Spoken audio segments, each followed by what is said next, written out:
John Wayne's worst movie wasn't just panned by critics, it gave half its production crew cancer. Films can impact our lives, for better or worse, but these brought about total ruin. Released in 1960, The Alamo was a passion project for John Wayne, marking the movie star's directorial debut. Unfortunately, the production was beset with all sorts of problems. One of the lead actors broke his foot, a flood wiped out the set, and about 80% of the crew came down with a nasty bug. But in between dealing with out-of-control fires and automobile accidents, the cast and crew of The Alamo found themselves in the middle of a murder investigation. It all started when a group of actors known as the Hollywood Starlight Players auditioned for the film. They were all cast as extras, except for one actress named LaJean Etheridge. She was given a much larger role, complete with actual lines, and as a result, she got to live closer to the set. However, this didn't sit well with her actor boyfriend Chester Harvey Smith, who had to get a room in a town 20 miles away. Angry about the living arrangements, Smith demanded that Etheridge move into town with him, and when she refused, Smith responded by stabbing her to death with a 12-inch knife. Smith was quickly arrested, and Wayne later said he thought Smith should receive the death penalty. Instead, the actor was sentenced to 30 years behind bars. Based on the novel by James Dickey, Deliverance is a powerful story about how people react when they're ripped from civilization and thrust into a world without law or order. Unfortunately, most people remember it simply as the movie where Ned Beatty gets sexually assaulted by a hillbilly. Granted, it is the most memorable moment in a film full of toothless woodsmen and decrepit rednecks. In other words, it's easy to understand why the folks of Rabun County have mixed feelings about this film. Rabun County, if you don't know, is where Deliverance was filmed. And believe it or not, the movie did wonders for the local economy. According to a 2012 CNN article, tourists bring over $40 million to the area each year. However, while the money is nice, not everyone is happy with the way Southerners are depicted in the film. Speaking with CNN, one Rabun County resident said, "There are still a lot of people here locally who have hard feelings about the stereotypes the movie represented. But this goes a whole lot further than just hurt feelings." According to a report by Marketplace, people have claimed they were passed over for jobs just because they came from Rabun County. And when locals planned on celebrating the film's 40th anniversary, quite a few citizens complained. Don't ever do nothing like this again. Don't come back up here. A genius and online activist who helped create RSS, Reddit, and Creative Commons, Aaron Swartz, thought it was wrong to charge astronomical fees for scientific research and scholarly works. Wanting to make a point, Swartz hacked into the digital library JSTOR and illegally downloaded quite a few articles. But this stunt didn't sit well with the feds, and soon, Swartz found himself facing 35 years behind bars. As a result, the internet pioneer ended his own life at the age of 26. So what does this have to do with the movies? Well, the law used to prosecute Swartz was directly connected to the 1983 hit WarGames. This Matthew Broderick movie follows a young computer whiz who hacks into NORAD and accidentally almost starts World War III. Evidently, the movie freaked out the folks in Washington, D.C., with one congressional report claiming WarGames was a, quote, realistic representation of what hackers could do. Would you like to see some projected kill ratios? While it wasn't the only factor, WarGames played a very real part in inspiring the Computer Fraud and Abuse Act of 1984. Originally, the law was meant to prosecute people who attacked banks or agencies related to America's defense system. But over the years, the law was amended so many times that it could be used to prosecute hackers who steal government secrets, as well as hackers who download scholarly articles.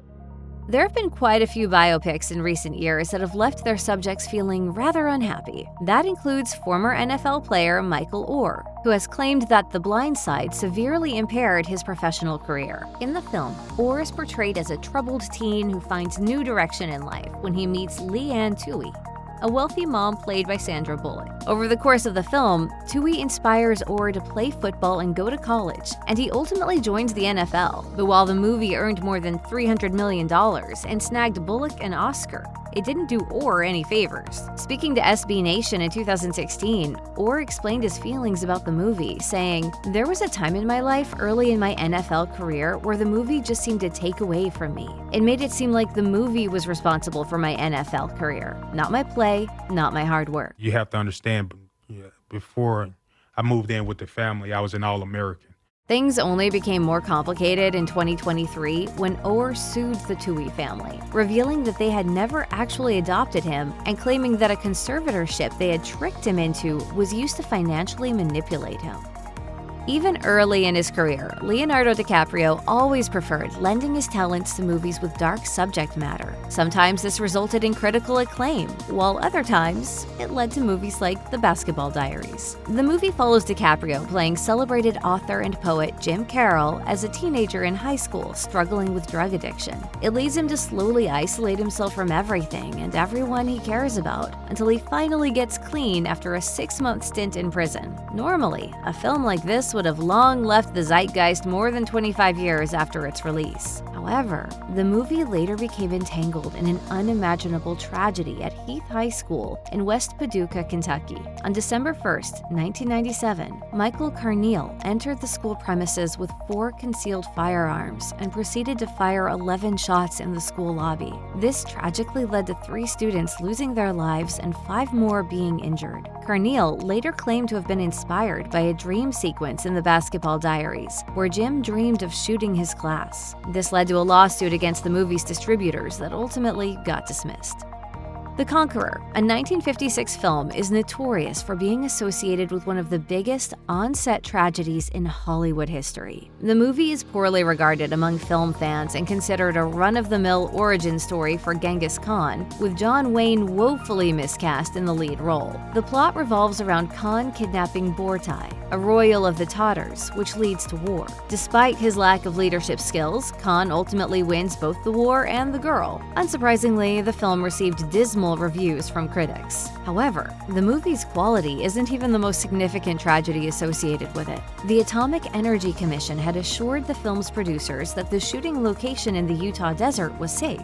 Unfortunately, the area was located less than 140 miles downwind from a major Nevada desert nuclear test site. Almost half of the 220 cast and crew members involved in the film developed some form of cancer later in life, according to a 1980 report from People. At that time, 46 people who worked on the film had died from the disease, which was likely connected in some part to their participation in the production. The Matrix is a film with many meanings and interpretations. The Wachowskis have said that they originally envisioned the film as a trans allegory, with an early script even featuring characters having different genders in the virtual world and the real world. It's also a story about the dangers of technology and what it truly means to be human. However, the film's complexity also laid the groundwork for some severe misinterpretations. I'd only tried to realize the truth. What truth? There is no spoon. One particularly troubling impact of The Matrix is how some individuals started using its premise of humans living in a computer-generated world to justify their crimes. This legal defense strategy became known as the Matrix defense. The first known use of this defense came in 2000 when a Swiss exchange student killed and mutilated his landlady in San Francisco. According to the Boston Globe, the student cited evil vibes as his reasoning and said he was scared of getting, quote, sucked into the Matrix. He was subsequently ruled insane. There have been several other cases attempting to use the same defense, including that of Lee Malvo, the so-called DC sniper. In a later report, CNN noted that this defense strategy is no longer as reliable, and a defendant attempting to use it would likely lose their case in the present day. Taxi Driver is a must-see for movie enthusiasts. It follows the story of Travis Bickle, a New York City cabbie who gradually loses touch with reality and resorts to extreme violence, leading to a bloody climax. Taxi Driver quickly became a hit, earning a great box office return for its budget and receiving numerous accolades, including an Oscar nod for a young Jodie Foster for Best Supporting Actress. As chronicled by The Independent, the film's success led to John Hinckley Jr. becoming obsessed with Foster. He repeatedly approached her and stalked her, and when she politely rejected his advances, he felt compelled to find a way to impress her. Hinckley Jr. had reportedly watched Taxi Driver over a dozen times and was inspired by a scene in which Bickle tries to shoot a politician. Consequently, Hinckley Jr. attempted to assassinate President Ronald Reagan, firing a bullet that narrowly missed his heart. I had the delusion back in 1981 that by shooting the president, I could impress Jodie Foster. He was subsequently placed under psychiatric confinement.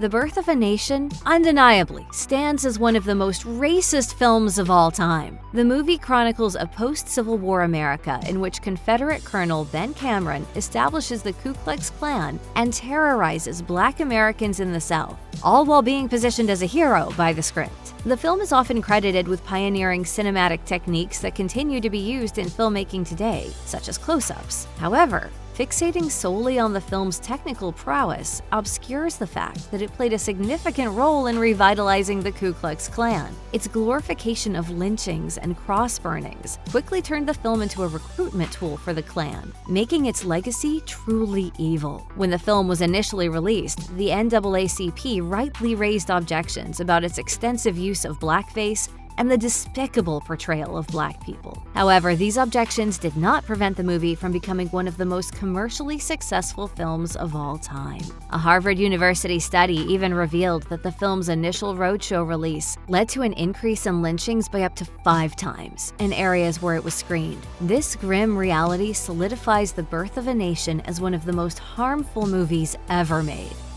Stanley Kubrick, one of the most revered directors of all time, is best known for his exploration of the darker aspects of human nature, particularly violence. Of all his films, none delves into violence quite like A Clockwork Orange. The movie follows Alex DeLarge, a violent gang leader in a near-future Britain who dons a white costume and bowler hat, spending his days assaulting the unhoused and terrorizing people in home invasions with his gang. The film's underlying message is that human beings have not entirely evolved beyond such violent and aggressive tendencies. We've merely hidden those behaviors beneath a facade of civilization. However, at the time of its release, some critics argued that the movie ended up glorifying violence. A Clockwork Orange stirred so much controversy that Kubrick himself asked Warner Brothers to withdraw the film from cinemas due to reports of copycat violent attacks inspired by the movie. One of the most notorious individuals influenced by the film was Peter Foster, a British fairground worker who became obsessed with it.